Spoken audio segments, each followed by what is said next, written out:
Zaira.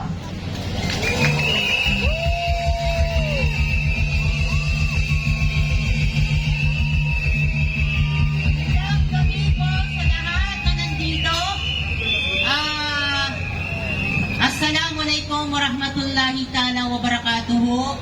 Hindi po tayo aalis dito hanggat hindi umaalis ang nakaupo sa Malacanang na sinungaling.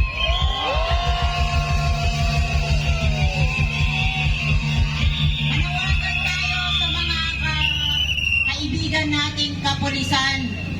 Ang sinasabing PNP to protect the people of the Philippines. Sana po nandyan pa po yung sinumpaang tungkulin sa inyong pagiging pulis. Para po magserbisyo. Kaya ko po nasabi yun kasi po meron po ako nakitang maaligid dito. So, manawagan po tayo kay Risa Hontiveros. Kasi sa totoo lang, siya po talaga ang pasimuno ng lahat. Sa kanya po talaga nagsimula ang investigasyon patungkol kay Pastor Tibuloy. Kasi sa totoo lang, siya po ay sugo ng kadiliman ng Amerika.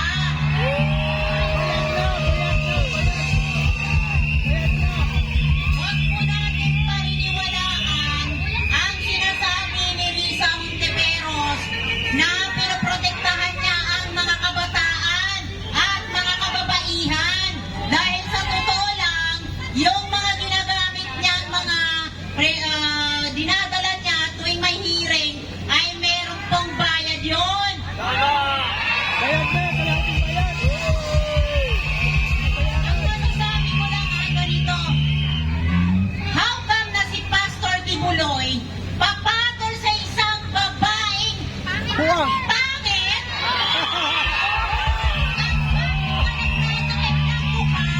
Kung talagang hindi ka guilty. Huwag mo namang paratangan ng isang pastor na mabuti ang kanyang mithi sa bawat Pilipino.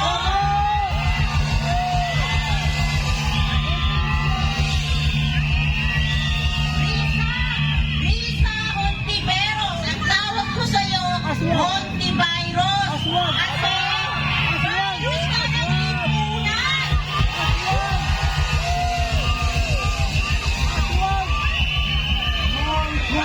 Ang Hontiveros, mga salot ng lipunan. Aswang. Marcos Hontiveros, mga salot ng lipunan.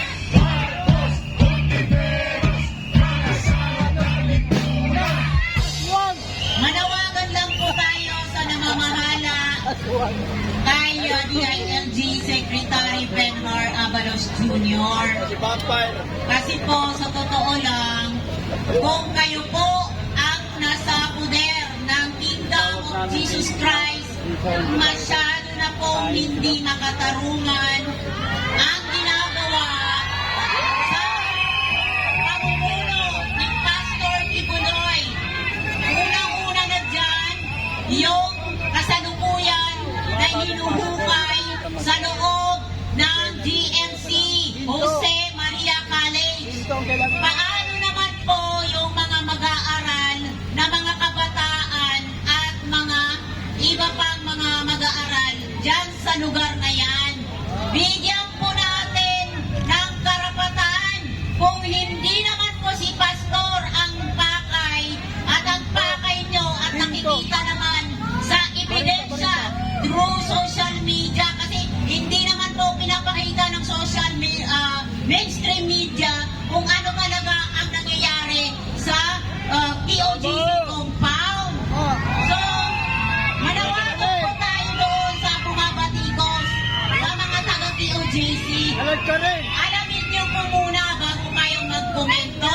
Alamin niyo po muna kung anong totoong pangyayari dyan sa loob. Kasi ako po bilang isang Muslim, nakikita ko po kung paano yung ginagawang panghuhusga. Nababasa ko yon sometimes sa TikTok, pero ako hindi ko yon pinapansin. Gawa nga na yung mga nagsasabi na yan ay mga bayarang trolls yan.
Yung mga naibalita sa social media, gusto ko lang linawin ito. Kung talagang hindi kayo guilty, bakit pinipilit magtatakpan ang kamalian at ang totoong nangyayari dyan sa loob ng Malacanang?